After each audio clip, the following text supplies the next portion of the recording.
You're listening to Artistic Finance, show 170. On today's show, we chat with performer and musician Matthew LaBanca about producing his upcoming solo show, Communion, in which he tells the story of getting fired from his music teaching job by the Catholic Church when he was reported for being gay. We discuss finding a lead producer using the internet, producing a nonprofit off-Broadway mini contract. Theater careers are about relationships, so have integrity because it's a magnetic trait. And it's a solitary career, so let people into your process sooner than later to have company and momentum as you take projects to fruition. Matthew's show opens this week in New York City and runs for a month. As you're listening, if you find yourself wanting to go or wanting to follow his Instagram page, find links to everything at artisticfinance.com/170. Without further ado, let's get to the show.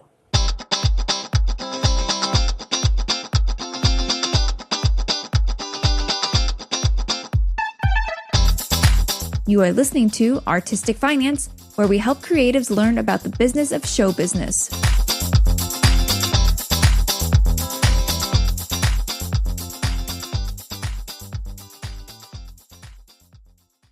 Welcome and thank you for listening. I'm your host, Ethan Steimel. Today, I welcome Matthew LaBanca to talk about his play, Communion. It opens November 9th at the Cell Theater on 23rd Street in New York City. And we're recording this September 16th, but we're releasing it a few days prior to Communion opening, just on the off chance that anybody listening is in New York City and wants to go catch the show. And you can find details about that in the show notes or at artisticfinance.com/170. All right, Matthew, I have mentioned Communion, which is a show you've written. What else should we know about you? Oh my goodness. First of all, it's a pleasure to be here. I've been following you, Ethan, for almost 2 years now, I think, for a while. And I love the contributions that you bring to the entertainment community. You're so sorely needed. I remember I'm an actor, I'm a writer, I'm a teacher, a musician, and I live in New York City. I've lived here for close to 25 years and been working as an actor in show business for almost 30.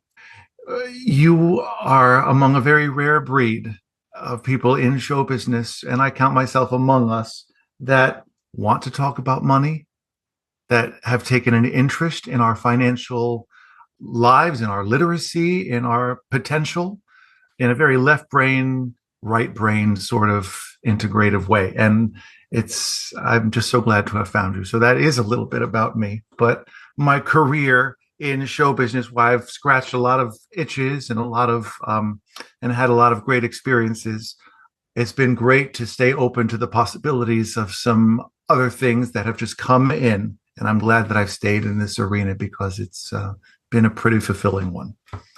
All right. So a couple icebreaker questions for you that I love to ask everybody. Yes. What is a live event that you like to experience as an audience member? I love going to the theater, and lately, it used to be musicals, but lately for me, it's plays, usually a drama with a lot of comedy or dark comedy in it. I tend to gravitate toward. I personally I find myself going to musicals more often. And then every time I see a play, I'm always thinking why don't I go see more plays? Because I actually really enjoy even Shakespeare, which I used to sort of just hate because it was so long. Even that, I find that now I can just sit there and take in the whole thing energetically for 3 hours. Oh yeah, it's wild, right? Okay. Are you good or bad or neutral with money? I'm good with money. Proud to say so. I'm good with money. I think I got a lot of good financial karma in my life. We were a family of Italian immigrants, not myself and not my parents, but my father's father came through Ellis Island. His father came before him and worked as a laborer on the Empire State Building. So we've got a lot of, we're many generations deep in New York City and in the New York area. I grew up in Connecticut, maybe an hour and 15 minutes outside of the city. For better or for worse, we learned about saving and about really taking care. I can say this too, that my father, he's a retired music teacher, taught in the Bronx for 30, 35 years in a high school there. Before he went into education because of the Vietnam draft. It was a few years prior. He had just become of age and eligible to be in the draft. And he said, I really want to play guitar. I want to play keyboard. I want to have my band. And he did. And then when they learned about the draft, he said, I'm going to get my master's in education and I can still be a musician, but they're not drafting the teachers the way that they are other civilians. Leading up to that point, his father, who was an immigrant, was like, a musician? Why do you want it? So it was a real touchstone for him having a son like me. I have an older brother as well who isn't as artistic and pursuing an artistic career, but I wasn't going to either. I was a real brainiac in school and I loved medicine and I loved people and human systems and I was going to be a doctor. And he sat me down. He said, frankly, I see you doing something with music, which is kind of the impulse that I needed to move forward. And here I am 30 years later, having had a career on Broadway and as a choir director, as a music director, and as an actor in multiple arenas, as a performing artist and a creative artist, and now as a writer. If it wasn't for that conversation with my father, I probably would not have been able to do all those amazing things in my life. Wow, I love all this for several reasons. One of those is the fact that your father was the one that talked you into going into music, when I feel like it's usually the opposite direction conversation. It is usually the opposite, but he was also prudent. It was like that left brain, right brain thing where he said, he was talking in terms that people talk now. He said, you want to have as many options as possible. And he never really used the word, you want to have something to fall back on, which I always appreciated, like to avoid that trope. But options, I think, are great. When I went to the University of Connecticut as a trumpet player, actually, and halfway through, I came out and everything just like switched in my life. And I wanted to sing and I wanted to do theater and really go for it. So I was a double major as a music education major and as a voice major. I always had and have and still use my teaching degree, but I didn't use it for a while, a very long time. I got out of school. I'm like, I'm ready to go. I want to be on the boards, and I would go on a national tour and I want to audition. Back then, Backstage was a newspaper. And so it wasn't an online website. And so I was just waiting for Backstage to be in my university mailbox every week and looking over it. And when can I go down to the city to audition? And and that all came from him, but also knowing that in my back pocket, the ability to teach. And the first tour that I did was a non-union tour of The King and I with big league theatricals. I don't know if they're still around or not, but we had children on that tour and they had a main tutor. And I was fresh out of college teaching. And I said, I'll teach and I'll earn a double salary. And I did for about 6 to 8 weeks. And then I was like, what the am I doing? I'm 23 years old and I want to be on the road and I want to explore LA and these cities and go out and do and I couldn't because I had to be up at 9 o'clock to teach. So it took a backseat after a while. I said, enough. Let me be a kid. Let me be an actor on the road. And I was, but years later in my 40s, I picked up that yoke again, so to speak. That's awesome. You talked about being an actor and in education and a musician, and you also said good with money. And so all the words and careers that you mentioned don't usually equate to large finances. So could you just do the Cliff Notes version of your career? Sure. So I went to college as a music major. When I graduated, I auditioned for a national tour and I booked it. And I was earning equity points back then. That's how you join Actors Equity Association through college. I earned enough points over the course of maybe 6, 8 years for equity to come knocking on my door saying, come join the union. I said, not yet. I'm not ready. People said, you're going to know when you're ready. And by the end of my third national tour, bus and truck, I was ready. That was it. and I joined the union, and I worked pretty steadily. I was a song and dance man, so there weren't that many tap dancers. Traditional musical theater around like the late 90s, early 2000s was still a pretty robust market for a performance audition. I made my Broadway debut in 2007 in Mel Brooks's Young Frankenstein. I was an original company member there. I covered the Gene Wilder role. I covered Roger Bart in that production. He infamously was out during previews because of, I think, an injury. And I went on without very much rehearsal. And thankfully, things went well. There was so much in that show, physical comedy and a huge set. At the time, it was the biggest Broadway budget of any show. I think 16 million or 17, which is chump change these days. But this was before Spider-Man, so it was pretty big. It was a big deal. And they would have had to cancel shows during previews. But luckily, I knew my script, and they started trying jokes on me. And, having Mel Brooks looking down on you in your corner and yet also looking at, it was crazy. Susan Stroman was writing her white cards to me every night, like, here's some notes, let's work on it. You're doing great. Let's keep going.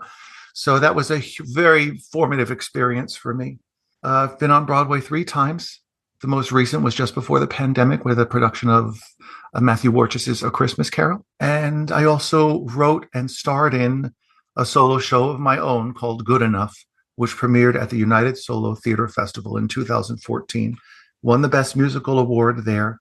And my director, her name is Kira Simring. She is the artistic director of the Cell Theater on 23rd Street. I wrote to her 8-9 years later. We were still friends, good friends.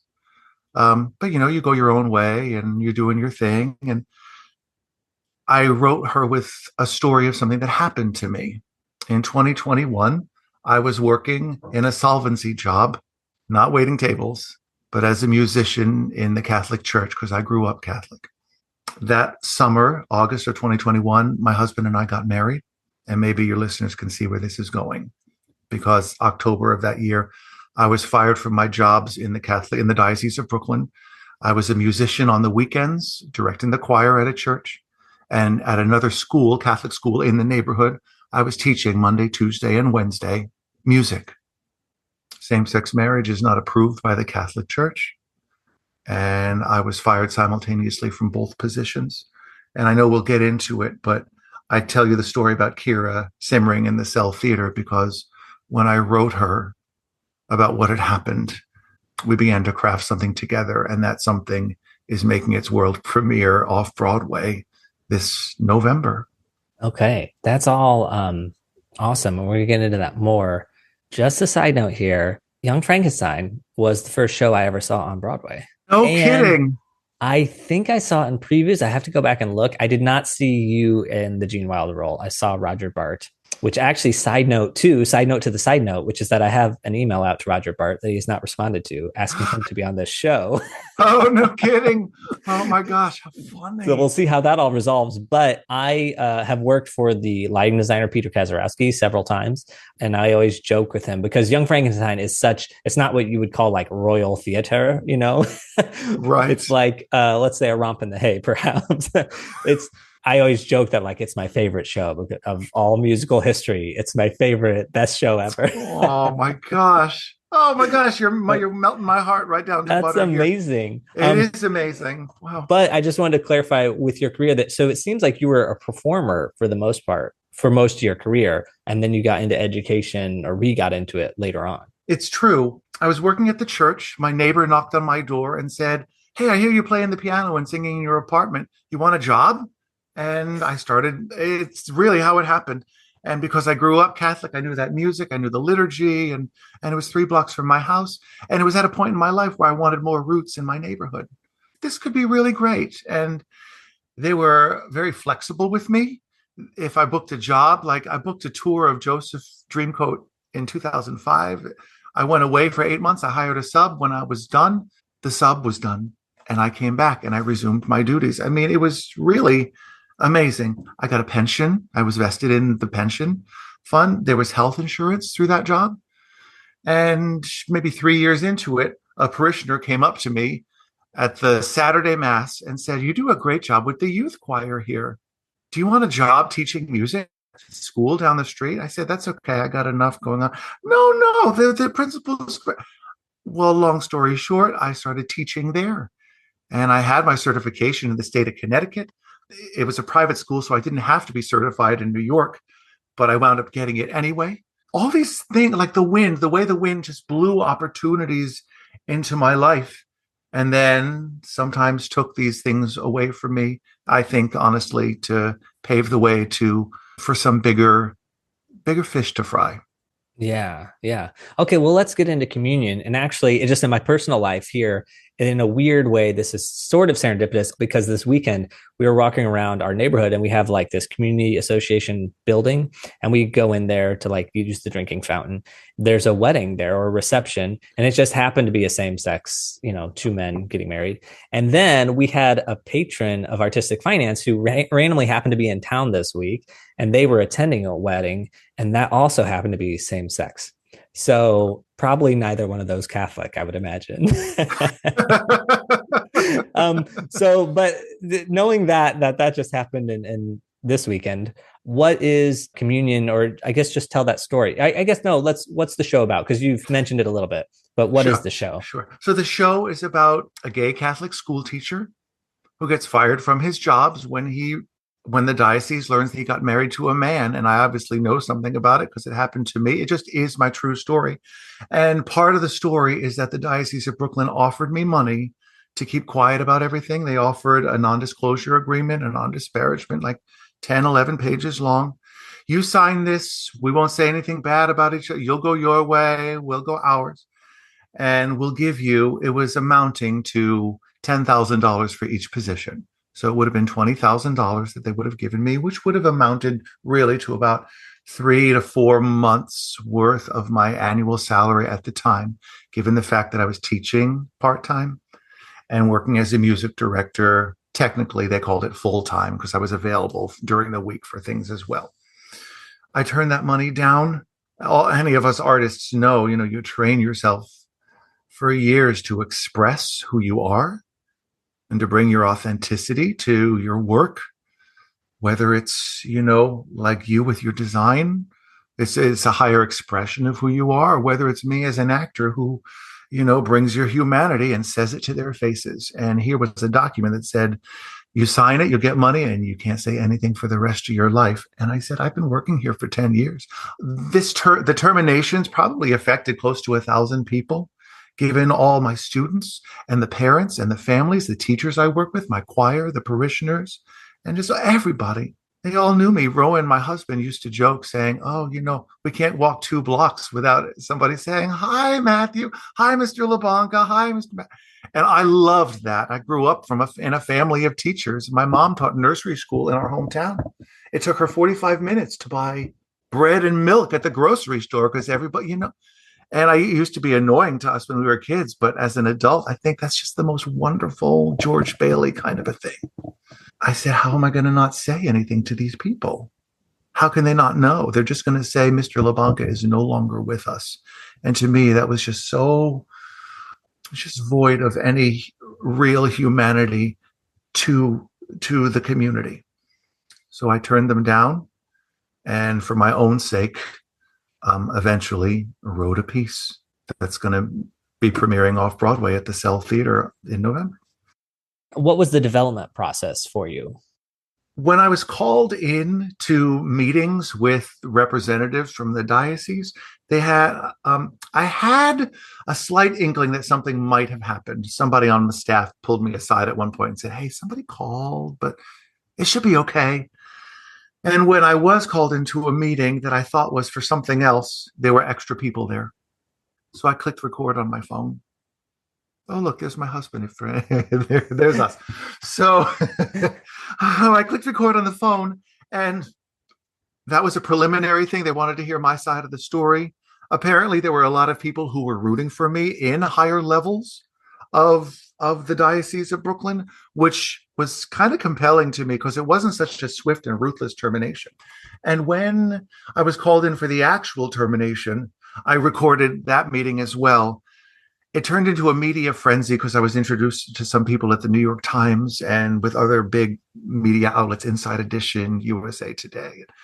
The story went everywhere. The video went viral because I made a video telling everybody what happened. I thought I would tell the people in the community just one time on this video, and it just went crazy. The story got picked up, and after all the dust settled, maybe a month later, I realized I had these recordings on my phone. And they really were kind of dramatic scenes. And I transcribed them initially because I said, do I need an attorney? Do I need something with civil rights? Can I pursue this? And I was looking for details. I'm like, there's a story here. I started writing. I joined a Shut Up and Write group. I turned this initially as a multi-actor play, did readings with that. And when I presented it to Kira, my now director, we settled on the idea that a solo show, which she had directed me in 10 years prior, a different one, was the best way to tell this story. It's just me telling the story. The Cell Theater, I don't know if your listeners are familiar with it or not, but they're a wonderful venue for artistic residencies, for incubation, for brand new works. That's what they do. They love to take the little seedlings and give them a chance. They love to put them in a peat pot. And she said, I want that to happen for your show. And if you're interested, I want to help you develop it and I want to direct it. So I said, yes, yes, yes. They made room in their season, last season in 2023. The developmental production that we put together had to extend because we sold out so well. And then the extension sold out and we had to extend it again. They came back to me, say they do residencies for usually about 24, 25 people a year, for choreographers, for writers, for actors, for opera. It's so many different things. They came back to me and said, we also fully produce or help mount 2 to 3 productions a season. Next season, we want Communion to be one of those. So I said, okay. And that's why we're here now. Okay. When you wrote it, you said it was a multi-person play.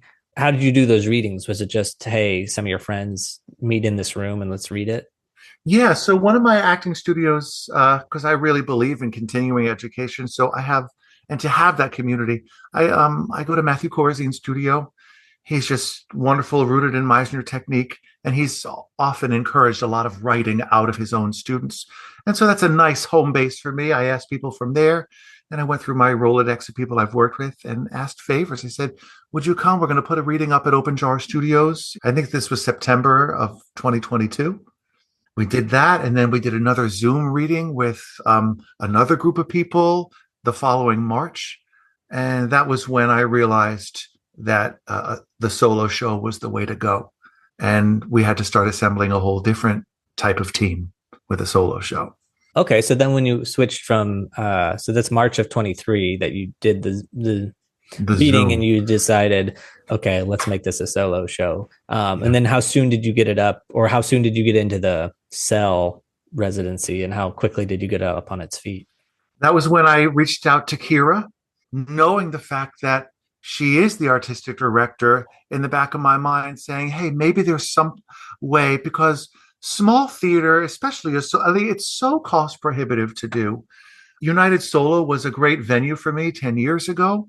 They have the venue, they have the insurance, they even can provide a stage manager or some technical people for you. The venue is all there at Theater Row, nice venue. This was something different. I said, I've done United Solo.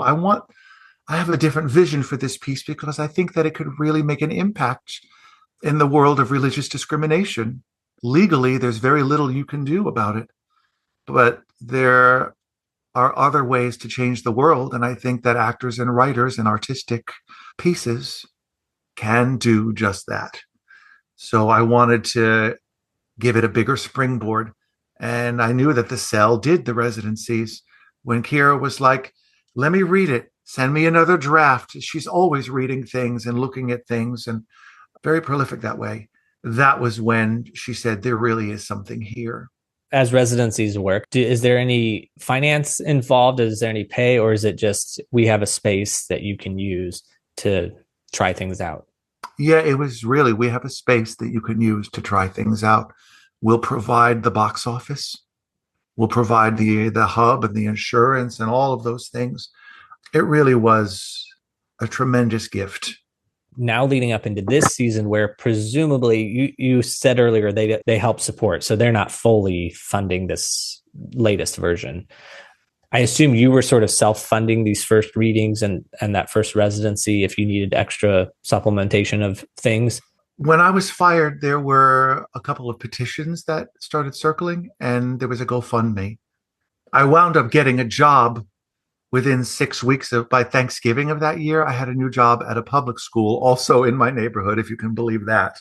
That was, talk about providential. There have been a lot of angels on my shoulder through this whole process, and some things that I couldn't really explain, serendipity, but I'll just ride the wave, The GoFundMe that people had given for survival, because I was out health insurance, I was out of employment. Turned out I was never more than 6 weeks without employment, and my health insurance dovetailed with the new job really, really well. I didn't have to do COBRA. So that money from the GoFundMe, I was able to preserve. When we decided to do an off-Broadway production, which is what this has become, an off-Broadway mini contract, we put out another GoFundMe. So we raised some money from that as well. And I put in some of my own money. But we also had more fundraising to do if we wanted to elevate it beyond a showcase code, which is something that I really wanted to do. I wanted to generate more legitimacy and be eligible for awards and have bigger outlets come to review it. All of those things that can come with the cachet of an off-Broadway project. So that's really what we did. But we qualified for an off-Broadway mini, which was the best fit for us being a solo show. So this upcoming version is an off-Broadway mini. Is that an official contract, and or who decides it is that? That's Actors Equity. And I only ask because, like, from the design perspective, right. Like, do you have designers, and are they on? As far as I know, we don't have an off-Broadway mini contract, so I'm just curious. No, we did do contracts with them, and some of our designers are in unions, and my choreographer is, right, my director is. So yeah, we had to do like that. To get to that level, we had to do some further fundraising. That's a whole nother story, because you're an actor, and then you're a writer, and then you're like, if I want my baby, my show to do well, I have to take as much of a vested interest as possible and really add some elbow grease here of my own. And so I started like looking, doing producing of my own and reaching out to people. But I said, I also want to see if I can find a lead producer, because I want this springboard to propel us beyond just this run, the off-Broadway mini.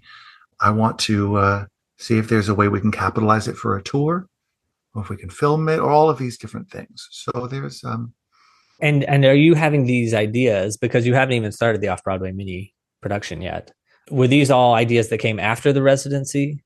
Yes and no. Like, you always have seedlings of ideas, right? Yeah. And so if you're visualizing something, or you write down your goals for something, I find that can be a very powerful thing.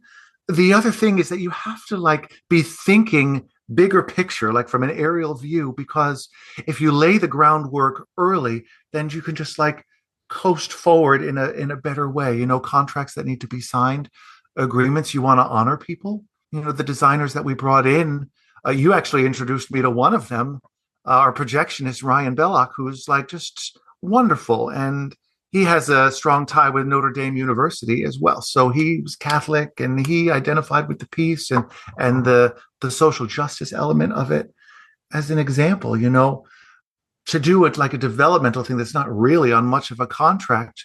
I think people in good faith were like, there's something here. I am going to invest some of my time, myself included. I'm going to invest a lot of time and effort in the hopes that something could bloom later on. It's like being in on the ground floor of a business. It's the same idea. When you think about those things, who's going to get what credit and who's going to come along with you, and you want as many people as possible. That's what I wanted, especially when it's a solo show, which can be a very solitary experience, especially writing it and having been there in a process similar but way earlier, and having let the solitary part go on way too long. I knew to start letting people in, start searching for people. And luckily I had some finances to help with that. And I had relationships to help with that, because that's so much of this business is about those relationships. And I've been listening to some of your recent podcasts and where you talk about these things, and it's so true. And one of the things that Kira said to me, because we're about the same age, we're both 49. Well, maybe I just outed her. Oh, well. But but she's cool. She'd be like, yeah, man, tell them. So power to the people. But more often than not, you're like, I don't want to do this. I don't want to do that. I don't want to work with these people. There's less and less you're willing to do. And for someone like her to say to me, I am so glad that you called. There are so few people that I would want to work with again, but Matt, you're one of them. You have integrity. You show up. You really care, and your talent, all of these things. She said there's fewer and fewer people that I would say yes to about something. And she believes in, of course, the mission of the piece. But living with as much integrity as possible keeps those doors and those possibilities open. Because without her and without Nancy Manicherry, Nancy is the owner of the theater, Nancy Manicherry and Cell Theater, there's no way. I shouldn't say no way, but it would have been there would have been a lot more hurdles to deal with. There's so much you've just said that I want to respond to. Sure, of course. Which is, one, I'm 36, just since we're outing everybody's age, I'll just, get on that level playing field. But in that same vein, I am discovering something else that you've mentioned, just about how you have to look big picture and how you have to figure out, where am I going to take this show? I find that's something that I'm getting to, where it's like, instead of just saying yes to everything or saying yes to my friends, it's like, who is leading the project? So like in this case for you, it's you're leading this, you're driving this, and you're not settling for, we're going to do it at the Cell and then nothing else. Everybody has ideas of like, I want the show to go to Broadway, or I want the show to go global, all that. Everybody wants that, but somebody actually has to take it. And whether that's somebody's ego, whether that's somebody's energy, whatever it is, somebody has to do it. And so I find myself looking at projects and thinking, who's the driving force behind this and where are they taking it? And it's so important. So you talk about the earlier versions where people were getting invested, maybe more so than you would have expected or hoped for. But I feel like that's because you have an energy that is pushing it somewhere. And you also mentioned integrity, which that's on an episode that hasn't come out yet, is somebody who does giant public art displays in San Francisco, talks about integrity, because for one of their projects, he's fundraising philanthropically, not state funded, et cetera, just $11 million. And it's like, whoa. And he says, yes, but our organization has integrity. And that is so attractive. Having integrity, being clear and honest is such something that people can get behind. And then I want to get back to a financial question, which is, you mentioned a GoFundMe for like the first versions and then needing to raise more money for this version. Could you say rough numbers for like what it took just to do the first couple readings, then roughly what it took for the residency and to get that up on its feet, and then what this upcoming version, what that number roughly is turning into to produce it? Like for the readings, that was, those were favors. That was just rent a studio. So that's just nominal, right? Rent a studio at Open Jar for a couple of hours. For the developmental, that was, everything just kind of balanced out, like the way that the ticket sale, we charged $20 for a ticket. The Cell Theater, Kira was my director, but she's on salary there. And I didn't take a salary as an actor or as a writer for that sort of thing. But we did do something of a box office split, like in good faith, especially because we extended. So everything just kind of worked out there.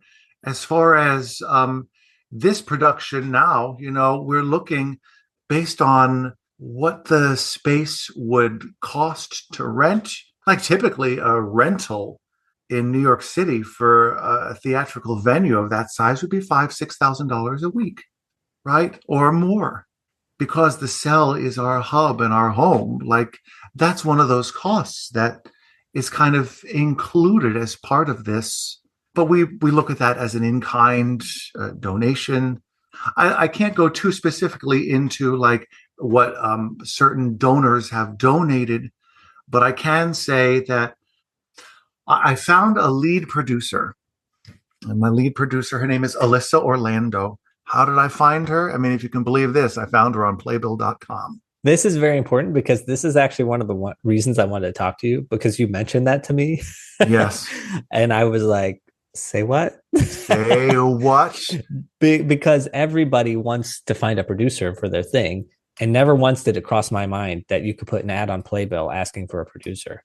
I was looking and talking with people saying, how do you find it? Do I look in the theatrical index? Do I look in the back of Broadway playbills? Do I just go down the Rolodex? I have a few friends from over the years who are producers now, and a few of them actually came to see the developmental production.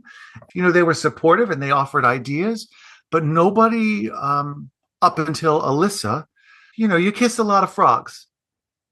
Just for your own personal project. It doesn't mean that they're not the prince to somebody else's project, because they are, but you have to find like the right match. She is a newer producer, a very savvy young businesswoman. I say savvy, that has a bad connotation because she is really into worker cooperatives and just a very humanistic view of the world. She's just a wonderful person. She's been working as a co-producer on Queen of Versailles with Kristen Chenoweth. She was an investor on The Notebook, and she's been working on a few other projects as well. And she responded to my ad, I think because it mentioned that we were working with a not-for-profit organization, which is what the Cell is. And she's coming from the commercial theater and from, you know, more of an investor background. And she wanted to learn more about it. And then, having grown up Catholic herself, and having met me and me met her, she saw a video, like an archival that we did of, and the photos that we took from the last developmental production. She got to read the script and she's like, I really believe in this. I'd love to meet your team and learn more about how a not-for-profit works. And we all met, and it was a wonderful simpatico. And that meeting was on my birthday. You can believe that too. And we all said, green light. Let's make it happen. It's very interesting because as an actor, I often would find it took me a long, long time to be okay with like selling myself or sharing who I am. But something about having a product and sharing the product that you believe in. It's like when you want to pitch somebody else, you're like, have you heard Ethan Stimel's podcast? It's so good. You should listen. You're going to learn a lot. It's so much easier than saying, have you heard my podcast? It's so good. You should listen to it. You're going to learn a lot. Like, that's a harder thing to do, right? And so like, that's what I was doing with my piece, with Communion. It was just easier to do. And, you know, when you've been through what I've been through and you're like excluded in the name of religious purity, like you start to, and then you realize there's more life beyond it, of course, and that you're a grown man. You're not like these children who are taught something, and like, you know, LGBTQ youth are like exponentially more likely to take their own lives or try to, because, you know, religious institutions with what they stand for sometimes, not all, some are great, but it really can mess with you. And thankfully, I was in a position where it didn't mess with me. And I said, something needs to be done. And me, as a teacher of elementary students, something needs to be done in the name of these students who are indoctrinated from their youth. Because the fracture that occurs in the life of an LGBTQ person of faith, they have to make these choices that straight people don't have to make. It's very unnecessary and it's very unfair. And I'm holding up a mirror to religious institutions, not with vengeance and not with a pointed finger, because I don't think it gets there. It's just the story, but holding up a mirror to these institutions when they have policies and practices that are clearly doing more harm than good. You're talking about how it's easier to advocate for somebody else, Ethan Stimel's podcast versus your podcast. Just reminds me actually of a recent episode of the Stage Link podcast had guest Ulrich Storch, who's a circus performer, but they have strong opinions. And I'm actually going to I'm going to take that interview that I heard on that podcast and I'm going to put it into our feed because I find it so empowering, even though it's not theater related, but live events, we're all connected here. She on that show teaches, like her thing now is that she teaches young circus artists who have been early career on how to market themselves and how to get jobs and work. And she says it's irresponsible for us not to market ourselves. That's how she teaches it, because she's like, it's so important because it's so icky and hard to do or whatever. But every business everywhere does it. Like everything you buy or whatever, it's just a product and you have to market that product. And it's just the same with performers or musicians or designers. It's like you are a product or you provide a service. There's no emotion or ick in it. That's just what you do. And you have to market that. And people are looking for you. If that takes the ick out of it for you too, like that does for me. I'm like, they want to put on a show. There's so many things that they want. So you can help be a problem solver. When Alissa came on board, she said, I love fundraising. I said, I love you. And I love selling things. I'm like, I love you more. So there was a movie going around the country. It's called 1946. The Mistranslation That Shifted a Culture. It's a documentary film. And for anybody listening that would be of interest, it talks about how the Bible was mistranslated in the year 1946. And it was the first year that the word homosexual appeared in the Bible. They follow this team. They go to the Yale Library where they met all this research. There was one person on the team who was like, you guys, I think we got this wrong. We shouldn't have done that. We have to fix it. But by then it had just like trickled out into the world to where we are today. In the documentary, they find that man in his like 90s or something. It's the end. They interview him. It's like a year before he died. Anyway, it was a very powerful film. They had funding. Alissa said, because I said, there's something here about this movie, whether it's the fact that they're going on tour or whatever. It's like those little intuitive things that you think, I'm going to follow this. It's curious. I said, Alissa, there's something here in this 1946 movie for us. I'm not sure what it is. She said, well, let's look at the people that donated. And so she did and started calling and started emailing. And one of those foundations is called the Trencadis Foundation, a family foundation that really took heart to this particular story. It's really what they do. It's like lock and key, the type of work that they do. They are funding us. And then a music director that I know who's also starting to dabble a little in producing. Her name is Laura Bergquist. She was my musical director on that national tour of King and I that I did like 26 years ago. But she was also the music director for Allegiance on Broadway with Lea Salonga. And that Fiddler on the Roof that was in Yiddish on 42nd Street, she was the MD for that. She saw the developmental production. Her son is gay. She and her husband, Joe, had a real soft spot for this. She said, if there's anything I can do to help. I said, well, we're actually looking to fund this to give it further life. Call me, I'll help you. And she did. She connected us. Yeah. So a question about fundraising. So is Alissa doing the fundraising? Are you doing it? It's a joint effort. I'll do outreach to people. She'll do outreach to people. We've also been visiting with a lot of gay church groups in and around town. I'll go and I'll talk. I'll do Zooms. And we're still doing that right now. We're actually planning an event. By the time that your listeners hear this, that event was in October for all influencers and for some media people, but mostly gay church group leaders and even people in the UFT, my teachers union, anybody who is in a leadership or an influential position, social media, to share this story and that they believe in the mission of this. So we've been bringing all those people together as well, like a month before we open, just to see if that can help with human interest pieces and our PR and group tickets as well. So it's definitely been a group effort. And then, of course, the staff at the cell has been wonderful. They have a marketing team there. My PR guy is Ron Lasco of Spin Cycle NYC, who Kira introduced me to. Again, relationships. He's been fabulous. He helped with PR for the developmental and now is helping again with this. The Cell Theater has the general manager there. They have the box office. So there's a lot of parts, thankfully, that are already in place because I'm working with a not-for-profit. Yeah, and also this is wonderful to hear too, because my brain defaults to commercial. You're reminding me that this is heavy nonprofit, that everybody getting involved is supporting it. They don't typically do this sort of work. Usually they do showcases, but they had the flexibility with the union to do the mini contract. I think that the full off-Broadway contract would have changed certain status for them. But Maria, who I spoke with at Actors Equity, was like, but they can still do this and then continue to do showcases in the future, because that's really important for their to incubate all these other, like mine was on a showcase, the incubation, right? So, yeah. Yeah. Well, I want to highlight also that you instigated that it was important to you that this be a mini off-Broadway contract. So you were the one that went to sort of figure out how to make that happen.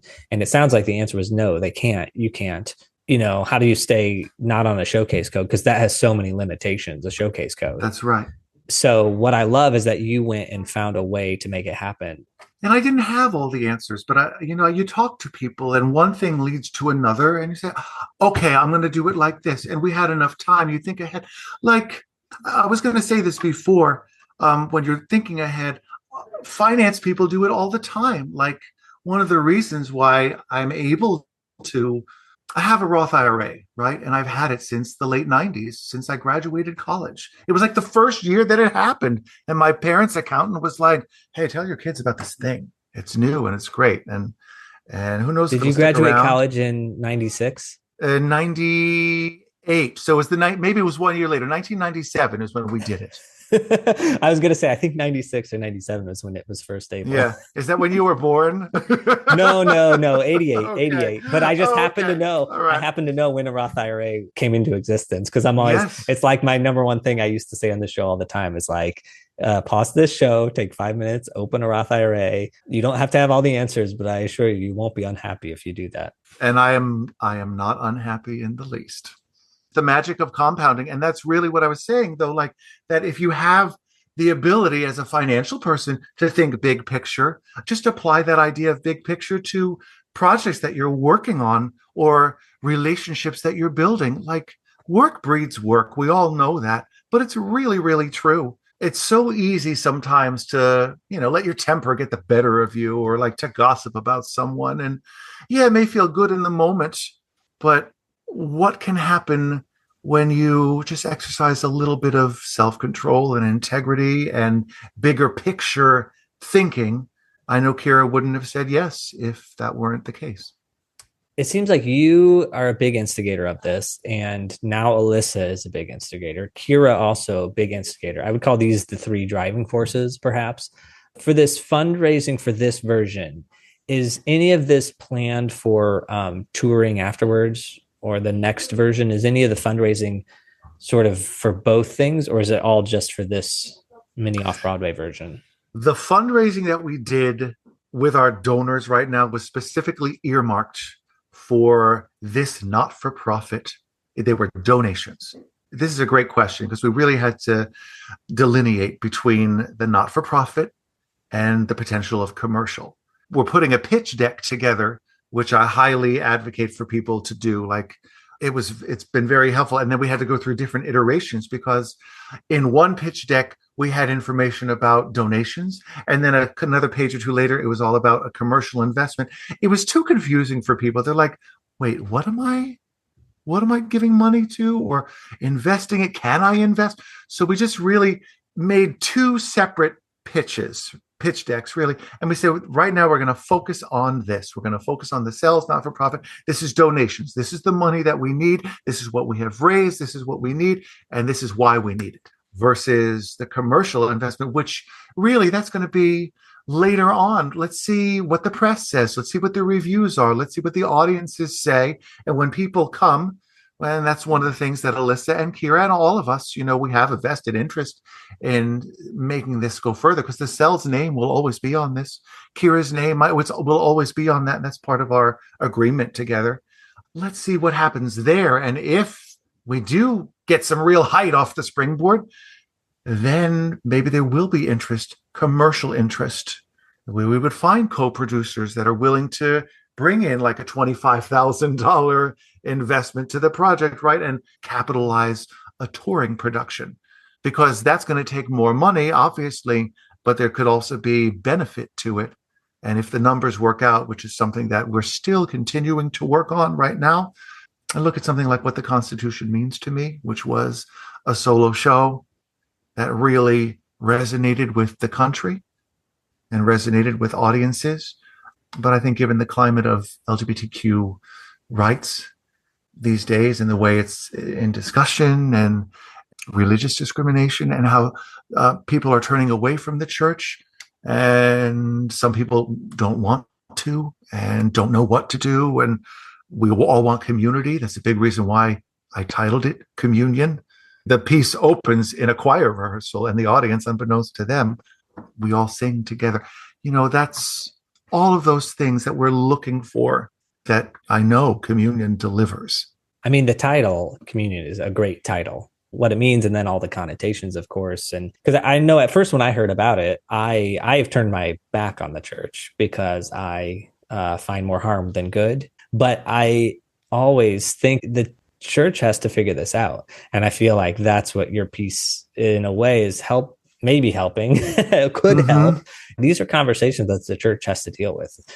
I'm not Catholic, but I went to Catholic school, and I'm here to tell you that there are gay people in Catholic school, both on the student side and the faculty and staff side. And, what? I know, shocker. But but that's through the ages, and that's not going away. That's not going anywhere. And so the church has to figure out, do we revert to the translation that was before 1946? Or how do we deal with this, because they have to? And the longer they don't deal with it, or deal with it in a wildly inappropriate and harmful way, is just not good for the church. So people will turn away from that church, says me, if you don't accept them. What I like about what Communion does is that it gives a space for people who think that, because there's a line in the play that said the church was my theater, but the theater is my church. And that's where a lot of people, I think, really find that sense of connectedness, which can be in itself a divine thing, connectedness to something bigger than themselves, whether it's, a divine presence, or it's a community of people, or a hand to hold, or a thought of wisdom that you'd never really considered before. All those things happen in a theater as well. And to name that and to create that space for people who are craving it. I mean, we're so isolated these days. How much would I love if you and I were in a room together right now, really talking, and this is the next best thing, and it's great. But there's just something electric. And I think it's why so many of us are drawn to the theater, because you're bringing people together. It happens less and less and less. And I wanted to be a part of a piece that named that saw that, and also named the pain and the hurt that has occurred at the hands of religious discrimination. Circling back to your nonprofit pitch deck, you mentioned two. We'll do the nonprofit now and the commercial one later. Could I, with the show notes, could I post a link to these pitch decks? I would love to be able to share those things, just because we did make them, and I didn't make it by myself. A graphic designer and visual artist, I am not. I'm very super basic. And I said, I need help with this. And I knew that this was something that needed to be done. I saw a pitch deck. My friend Josh Canfield, he was writing his vampire musical called Alive, and I went to go see it. I'm not sure what's going on. I haven't asked him about what's happening with it, but he had multiple pitches and presentations, and people would come, and he shared his pitch deck with me. And I said, this is what I want, something like this. photos, links, information, etc. So yes, they definitely are separate. And if I can share those with you, I certainly will, or at least like a modified version so people get an idea of what that is. Yeah, because I'm Yeah. just thinking if anybody's listening and they have a one person show or a small show or any version of a show that they're trying to bootstrap and figure out and put an ad on Playbill looking for a producer, if they can see your pitch deck and know this is your front that you're going to put to fund donors and stuff like that. The big tools that helped me were those pitch decks, the photos, and the video. That archival video says so much more than just a script. Those were like the biggest tools that I kept pulling out. People were like, do you have something that I could see? Do you have that? You have your elevator pitch and you have your script, but these visual things are just so helpful. We had Richard Winkler, who's producing 3 summers of Lincoln at La Jolla this next spring 25. But he's raising, I think, $4 million for it. But there's no video version. Like it's an original piece. And so there is like a reading version that's been modified. So there's something, but it's like, I'm amazed that he can raise that much money for something that's not, there's no video evidence of like, this is what it's going to be. That depends on who you're teamed up with, though. If you're like, when I read Ken Davenport's producer book, I don't know if you're familiar with that or not. Yeah, but the producer's perspective. He has a couple of different books, but yeah. Yes. And there was one in there that talked about this and saying, if you want to produce, a lot of times people will say no to one project, but if you have other projects, they might say yes to something. And having those different options there, and like there could be something else for them, they start to know your taste, right? They're like, I trust him now. Oh, he wants to do this. Okay, it's probably like that sort of thing, right? So teaming up with people who have a solid reputation is also a great. Maybe it's Richard Winkler. Is that his name? Yeah. Is he the producer? Yeah, he's the producer. He's the lead producer. He's the lead producer. So he's working with other creatives then. Oh yeah. And he actually commissioned the piece. So it's like he commissioned Joe DiPietro to write it. And he's been doing this for a while. So he knows what he's doing. It's just amazing to me that he can raise that amount of money on something that's not there yet or hasn't been done. Okay, so I realize we've reached over an hour. I wasn't paying attention to time. Have you gotten feedback from that residency? Any good feedback, either from producers or audience members or things? How has the feedback helped you? I got great feedback. One of my Sue Galad is a good friend of mine from Infine Company, and her partner Larry Rogowski, and they saw it. And Sue said something about, I could see this really. A few producers said this. I could see this doing very well on film, because people that would want to see it might not want to be seen in a theater seeing it. It's slightly contrary to the nature of the piece where we have to have an audience and it's built into the fabric, but there's talk about maybe figuring that out as well. And we had some reviews. They were great. The audience response was incredible, including from people who were from those worlds, from that school, from the church. They came out. I can't tell you how meaningful that was for me to be able to say it, tell the story to those people and have them listen. I still don't know who called the diocese about my story. I'll never know. But in a way, going through this process, knowing that there's no legal route forward, I had a lawyer for a while. We decided not to bring it to trial because it was just going to probably end in defeat. And I think about all those teachers and all those Catholic employees, religious employees who have no path forward. But I do. I have communion. Yeah. And I do it for them just as much as I do it for myself. I love it. Let's wrap this up. I'll ask a couple more questions. What is the most important lesson that you've learned from producing this show? Get your team together. Find a team. Find a good team if you can. But you don't have to go it alone. And people have answers. If you don't have the answers are out there, so go and ask. A lot of times people are really willing to help. I wonder if you could help me out with something. Yeah, what do you need, Matt? I mean, you'd be surprised. Like if somebody came to me and said, could you help me with something? I said, I have a soft spot a spot in my heart because I have like 6-year-olds coming up to me every day. Can you help me with that? Like, so I know what that is, right? But most people are like, good people are like that. Get your team. Now, unrelated to communion, general career advice, finances for actors or musicians. What advice would you give somebody who's starting their career right now?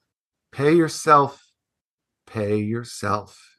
There's talks about like, I had to learn how to earn money, and all these like hardcore business people that are on and they have great YouTube channels, but most times an artistic career, 99% doesn't necessarily like, bring in millions and millions. So you got to save. Do it. Build that habit. Start saving if you can when you're like, even as a teenager. I know that I did. Just that consistency of dollar cost averaging, just doing it twice a month, it automatically deducts from my account. I'll be fine. My husband and I will be fine in retirement. I was fortunate enough to buy my own apartment back in the day when it was easier to do that. But whatever you can do to save, to pay yourself first, do it. I love it. Also, if there are any teenagers listening, which I doubt they are, because our audience is mostly like mid-career people.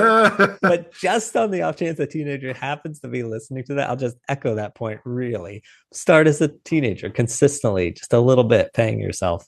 You won't be unhappy later. That magic of compounding is no joke. It is no joke. Just for fun, Matthew, you don't have to have a question for this, but is there a question that you would like to ask me? Wait, I have a question for you, but just because I haven't been following, you were in academia, but now you're not in academia anymore. What's going on?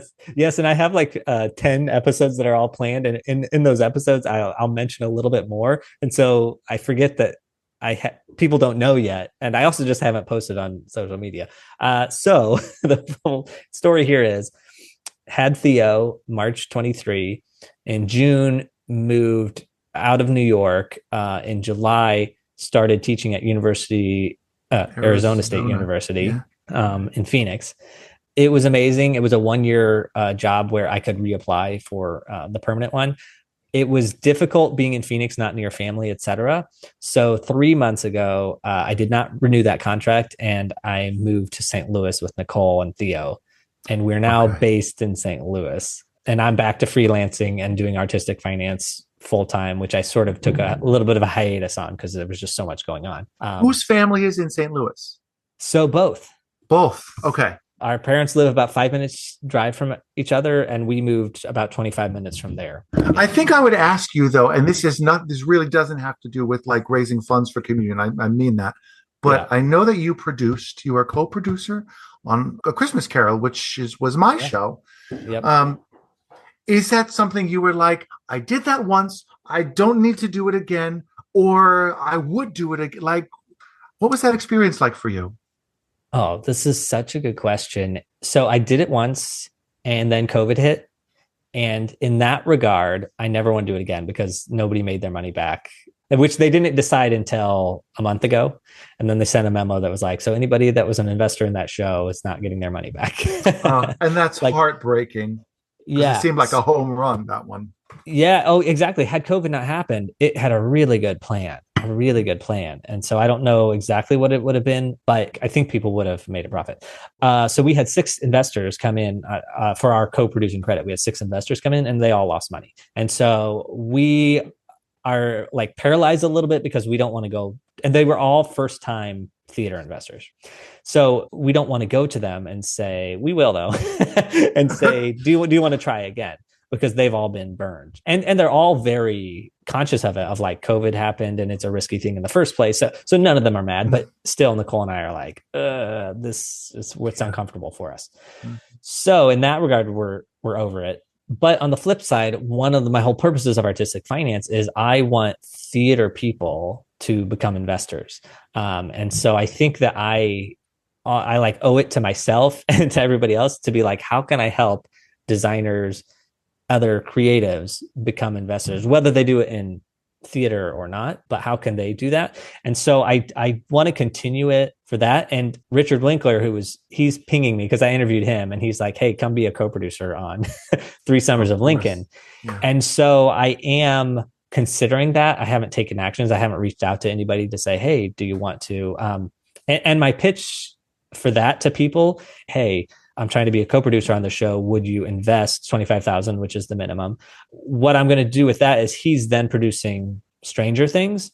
And I think Stranger Things has a very good chance, like Harry Potter, of sitting down for years and making a profit. So I'm considering trying again with 3 Summers of Lincoln and then Stranger Things as like a tag team thing. And those are very commercial things. And then there was a show called Merry Murder, which I did the lighting design for when it was at the Flea. And those, the co-director and one of the performers, who's also one of the writers, are like you. They are like, go get it. I'm only here on this planet for a short amount of time. I want to get this show to a big commercial production. I want to get it all over the world.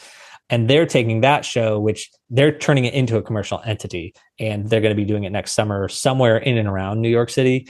And then hoping another developmental from there or out of town to then like a bigger thing, which I'll say is Broadway, but whether it's right for Broadway or not, but some sort of commercial thing where the investors can make their money, because the show is really good. I believe in it, or I've seen it. Like, it's a really funny show.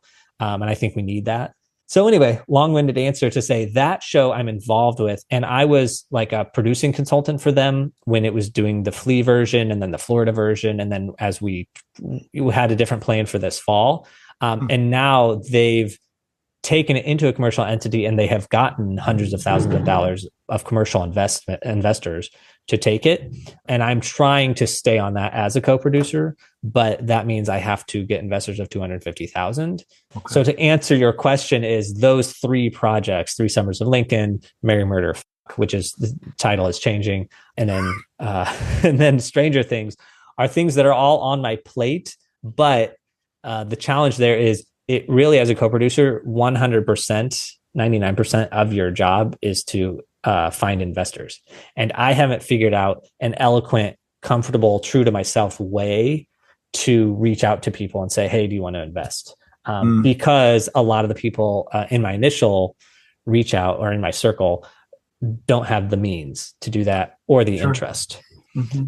So yes, I would like to do it again. I just have to find a way to do it.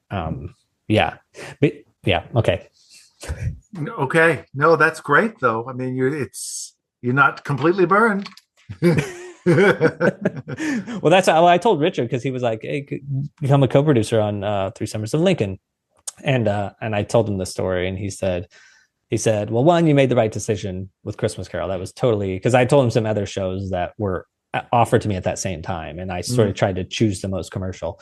And and then he also said something funny. He's like, I'm not asking you for $1 million. I'm just asking you for 250. He goes, chump change. So anyway, but what he's good about. So why I talk about him a lot is he was actually a lighting designer. And so he's been producing for 16 years, but we have that commonality of being lighting designers. He's willing to help me as much as possible. Sort of like you were saying, ask for help. Okay, Matt, what do you need? Or, Ethan, what do you need?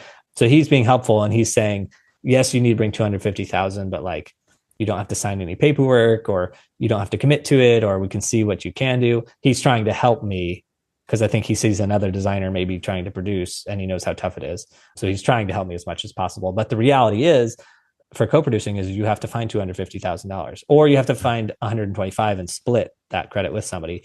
And then if you go up the producing chain, if you wanted to get the billing a producer, then you have to get 500,000. And then if you go to a lead producer, it's sort of like the number isn't real, because it's like when you had mentioned Young Frankenstein was a $16 million budget.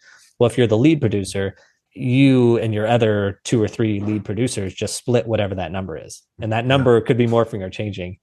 But again, we're talking about commercial, but even nonprofit Broadway would actually be the same way, because they pair up with commercial. It's not fully nonprofit, but the reality is you have to raise money. And that's the big challenge, which is why I'm so happy that you found Alissa, because even for a fully nonprofit thing, you still have to find quite a bit of financing. And regardless of how noble the cause is or the situation, you still have to find those investors. And actually, I loved what you said about the 1946 movie. Well, side note, my middle name is James.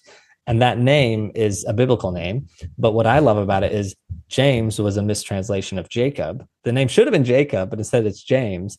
And I just find there's some, it's not poetic justice, but it's like you named me after the Bible, but the Bible was wrong. Like you named me after the wrong version of the Bible. So then like the very premise of my life is like, it's just, there's just something in there that I find joyful knowing that it was a mistranslation. It fits. But anyway, but going back to that 1946, where Alissa said, well, let's look at who donated to for that film. They clearly have an interest in this story and they would have maybe an interest in yours. That's never something I really even considered about like for me, for 3 Summers of Lincoln, if I go into that, who produced the Lincoln movie or who produced, like, maybe there's an avenue there where I can reach out to those people to say, hey, would you want to do the Broadway? I'm sure that the lead producers have already done such a thing, but what you and Alissa are doing, that just got my brain turning of, oh, wow, that's so obvious and so simple. Never something I thought about. Long-winded answer. Thanks for asking. Good answer. Good answer. I mean, you clearly have a lot of passion and energy and ideas for it. So go for it, man. That's great. Well, even communion, because talking about your pitch deck, because I know you're on the hunt for investors and something. And I do believe in your story as much as I've said, like, I've turned away from the church and all that. I find it an important story because there's so many people, like you're saying, they don't have a voice or they have no choice but to remain silent or just deal with life and get through it in their own way. Whereas you do have a voice and you have the means to extend that story and create that conversation publicly. So I do find a lot of meaning in your story and in communion. And so obviously I would love to also join in on that. I know you were like, this is not a leading, but I have to figure it out. So like when you get to the commercial version, maybe I will have figured out this thing and I'd be comfortable trying to become a co-producer or at least bring some investors or something. Because ultimately that's what I want to do is I want the people around me in my circle, I want to help tell their stories. And part of it is just the logistics of finding money. And it's like the money is there, the stories are there. How do we connect them together? Because it's happening all the time. It is happening all the time. And who knows, maybe we could make it happen in St. Louis. Yeah, no, really. No, exactly. Big Catholic city here. Well, St. Louis. Yes. There's saints. Every city here is a saint. Yeah. Okay, Matthew, I went half an hour longer than I should have, and I thank you so much. I had a great time. One last question, and I'll put this in the show notes, of course, but where can people connect with you and who do you want to connect with you? People can connect with me at Matthew LaBanca on Instagram. My show, the website for my show is communiontheplay.com. I want anyone who's interested, even curious about this show, to follow along, to come see what we're doing at the Cell Theater this fall. And I'd also love to connect with any potential investors who care about equity for LGBTQ people and who love the theater and who would love to propel this story even further, because to bring this story outside of the 5 boroughs of New York City into other areas of the country or the world where the impact could be more deeply felt would be quite a theatrical ministry. I was told that I was a minister by the church, and that's how they were legally allowed to fire me, because I was deemed a minister.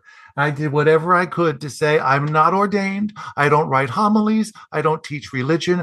I'm not a minister. And the irony of it is that this piece has become its own theatrical ministry. So anybody else who feels drawn to this story to propel it, I'd love to meet them too. I love it. I love it so much. All right, Matthew, break a leg with everything. And thank you. This was fantastic. Thank you. Great talking with you. Simpatico. That's it for this week's episode. My takeaways are Matthew is good with finances and he's a performer and a music teacher, but he started saving as a teenager, which is a good habit that he's always had. And he mentioned he bought his own apartment. Granted, he said it was a while ago when it was easier to do so, but no matter at what point in life you bought a piece of property, it's a pretty impressive thing. What I love is that Matthew is not what I would call a household name, but he has survived the career for decades and he has done just fine. But his advice is the age-old same thing of pay yourself and save and do it consistently and rely on that compound interest. It's an isolating career. Now, that's something I've mentioned in passing several times on several episodes, but it really is an isolating career. And yet, it's one in which we're constantly surrounded by people, and so we don't really think about it. Now, I've never thought of it from a performer's point of view, but obviously they have their own tracks, they have to perform them, and they can't share that responsibility with others. And so, as a lighting designer, it's a similar thing. Yeah, there's a lighting team and there's fellow designers, but nobody else is there to decide how a cue looks. So, there's a lot of work that you do in theater that is just you, no one else. So, even if you're surrounded by people, you are working alone. So, the meaning of communion is doubly effective for theater folks who belong to organized religions because there's the communion of religious congregations and the communion of theater families. Now, what Matthew mentioned, which was to build a team earlier than later, has a plethora of benefits like keeping up momentum, sharing resources, and it can help combat career loneliness. Now, this is my observation. This is me saying this. It's just something I'm noticing a trend of, or maybe I'm just feeling in my own life. But anyway, finding your team or building your team, it helps you find your tribe in which you can feel at home with, you can let your guard down around, and you can feel safe with. Finding a producer via Playbill. That is the most obvious thing I've ever heard, and I am still stunned by the simplicity of it. Matthew mentioned that it is easier to sell a piece or a product rather than sell yourself. That's something that we've mentioned when negotiating rates. Remove yourself from it. Negotiate for the product, not for you as a designer. And at the end of the day, what you bring to a production is a good or service. That's how the capitalism structure treats it, and it's how you should too, as long as you're in the system.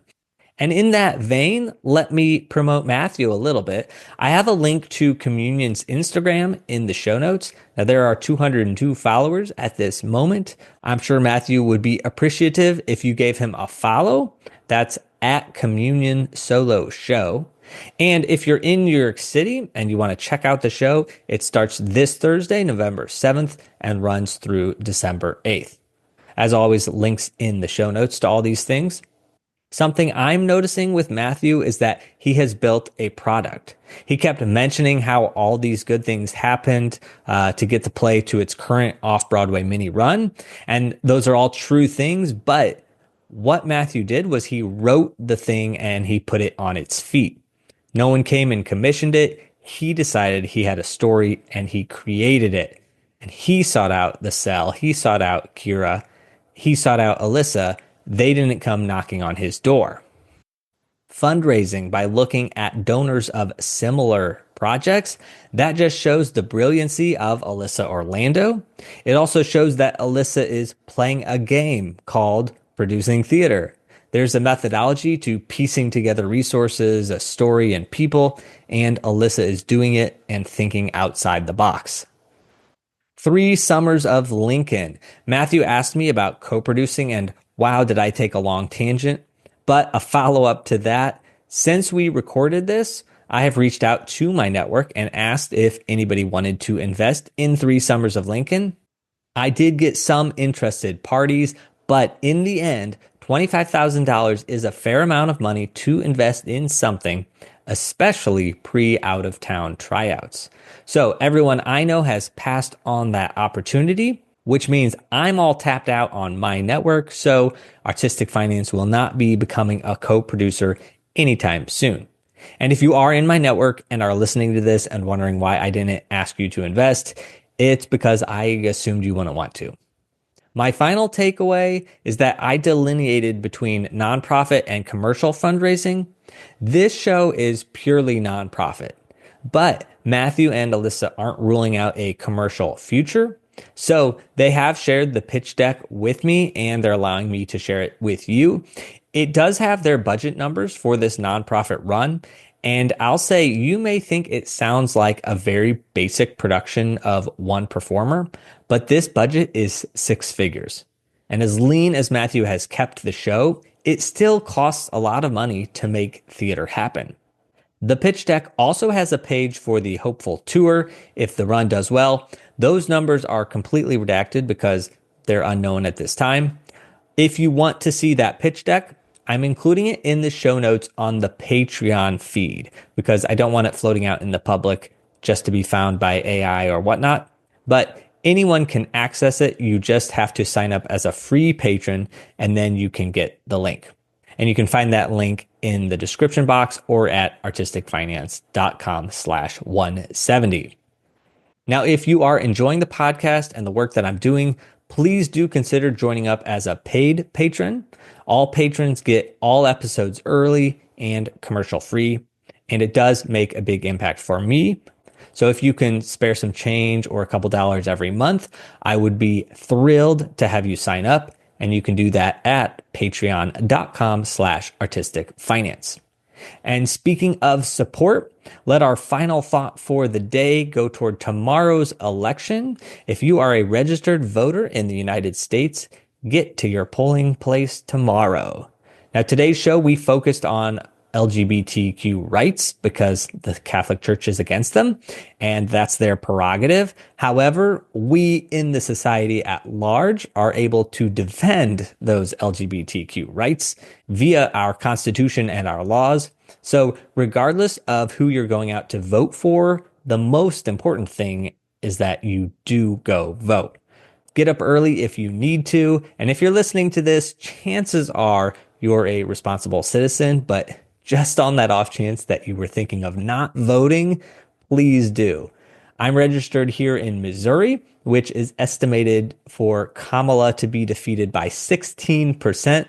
However, I'm going out to vote anyway because it's the one surefire thing that I can do as a citizen. All right, the dad joke to end the episode. Why did the Catholic school lose its best music teacher? Because they forgot that love and harmony go hand in hand. That's it for today.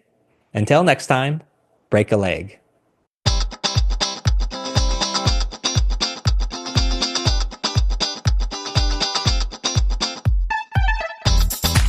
Thank you for listening to Artistic Finance, where we interview successful artists, leaders, and investors to help educate and inspire the creative community. To access our show notes and resources, go to artisticfinance.com. This show is for entertainment purposes only. Before making any decision, consult a professional. This show is copyrighted by Artistic Finance. Written permission must be granted before syndication or rebroadcasting.